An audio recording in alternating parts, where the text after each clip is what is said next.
नमस्कार। जय जगन्नाथ। पवित्र राखी पूर्णमीर हार्दिक अभिनंदन और शुभेच्छा जणाई आसंतु आज आलोचनार विषयटी को आगकू नबा। जेहेतु राखी पूर्णमी आज उपनीत तेणु भाई भौणींकर सही पवित्र अनाबिल स्नेहर संपर्क विषय ही आज मु किछि आपण समस्तଙ୍କ समक्षरे कहबा पई चाहे।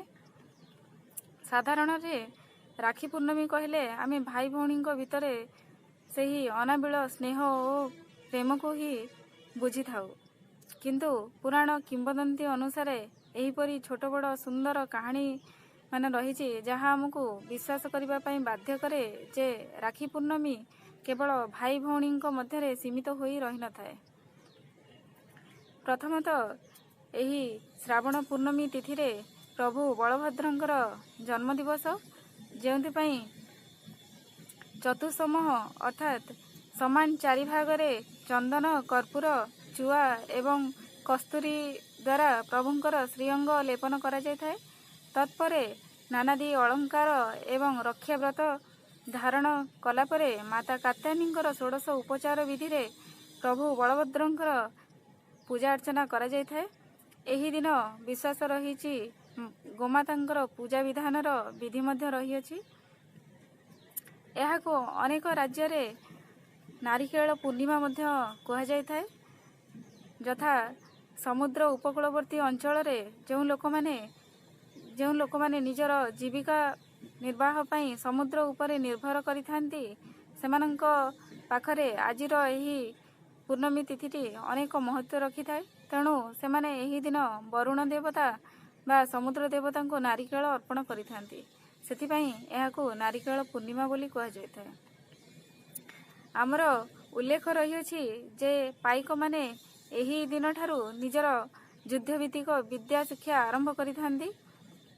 एक उच्च स्थानरू डेई निजर युद्ध कला आरंभ करुथिबा हेतु बा तांकर युद्ध जेहेतु उच्चरू डेउथिबारू एहाको गम्हाडिया बोली कहा जाय थाए एवं एही पूर्णमी तिथि रे एहा विद्यारंभ हेउथिबा हेतु एहाको गम्हा पूर्णिमा बोली मध्य कहा जाय थाए। तत्परे आमर पुराण रे वर्णित अछि जे असुर सम्राट बलि राजा जे कि भगवान विष्णुंकर जड़े बड़ भक्त थिले, जहाँक भक्ति रे भगवान विष्णु अत्यंत प्रीत थिले। राजा बलि कौनसी विपदर सम्मुखीन हुंतु ताहा भगवान विष्णु चाहू नथिले, तेणु से निजर वैकुंठ को छाड़ी आसी बलिराजांकर राजप्रसाद रे अवस्थान करने को लगिले, जहाँकि माता लक्ष्मी को आदौ भल लागु नथिला। माँ लक्ष्मी चाहूले तांको प्राणर प्रिय तांको सह वैकुंठ रे अवस्थान करंतु। आउ सेथिपाई एहार उपाय स्वरूप नारद मुनि परामर्श क्रमे श्रावण पूर्णमी दिन माता लक्ष्मी बलिराजांकर दक्षिण हस्तरे एही रक्षाव्रत को बांधी तांको भाई बोली संबोधन करथिले। अपर पक्षरे बलिराजा मध्य माता लक्ष्मींकर अंतरर कथा को पढ़ी पारिथिले एवं भगवान विष्णु को निवेदन करथिले वैकुंठ को फेरी जिबाकू। एठारे बलिराजा जणे कर्तव्यनिष्ठ भाईर प्रमाण दियंती। ठीक सेहीपरि आउ एक सुंदर कथावस्तुटी रही। महाभारत रे श्रीकृष्ण अत्याचारी शिशुपाल को वध करने पाई निजर सुदर्शन चक्र को पठाइथिले। सुदर्शन चक्र मध्य शिशुपालंकर वध कर सारा परे प्रभुंकर श्रीहस्त मुद्रा को फेरी आसिला बेले चक्रर गति प्रभुंकर तर्जनीटी क्षताक्त होइतिला, जहा फल रक्तस्राव होइतिला एवं द्रौपदी ए कथा को सह्य करि पारि नथिले एवं निजर पिंधिथिबा पणत को चिरी प्रभुंकर हाथ रे गुड़ाई देइथिले बा बांधी देइथिले, जहा फल रक्तस्राव बंद हो जाइतिला। एठारे श्रीकृष्ण द्रौपदी मध्यरे भौणीर सही अनाबिल स्नेह को अनुभव करि पारिथिले। परवर्ती मुहूर्त रे कुरुसभा स्थल रे जेतेबेले द्रौपदींकर वस्त्रहरण हेउथिला, तांको कोटि वस्त्र प्रदान करी जणे भाईर कर्तव्य से संपादन करथिले एवं द्रौपदींकर लज्जा निवारण करी तांकर सम्मान रक्षा करथिले। आमर हिंदू शास्त्र अनुसार श्रावण मास को धर्म मास बोली विवेचना करा जाए। विश्वास रही जे मुनि ऋषि माने साधना करने वन को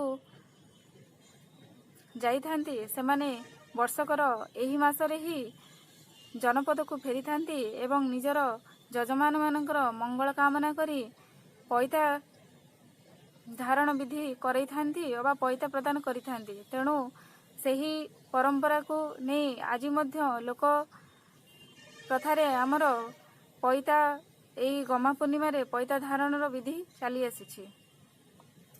अपरपक्षरे आमर पुराण रे भगवान श्रीकृष्ण मध्य युधिष्ठिर को कहिथिले जे ही पूर्णमी तिथि रे श्रावण पूर्णमी तिथि रे जदि अभिमंत्रित रक्षाबंधन को जड़े मनीषर दक्षिण हस्ते बांधि दि जाए तेबे मनीष गोटे वर्ष पर्यंत विपदरू मुक्त रही थाए।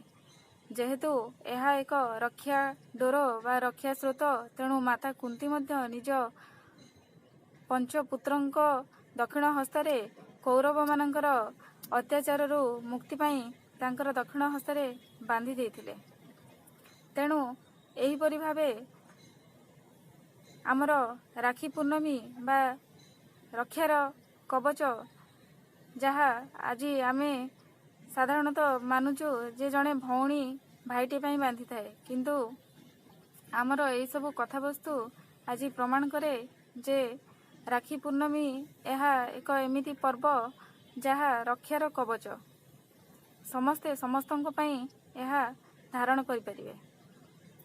आजिर आमर यही विशेष आलोचनाटी जदि आपन को भल लगी थाए तेबे आमर चैनल टी को लाइक सब्सक्राइब एवं शेयर करिया पई भूलिबेनी। आगो को मध्य एहीपरि आलोचना सब आपण मानक समक्ष रे आनी पहुँचैबार लक्ष्य रखिछु। तेणु आपण मानकर बहुमूल्य कमेंट एवं लाइक शेयर दे आमर मनोबल को बढ़ातु। रहिली। जय जगन्नाथ। नमस्कार।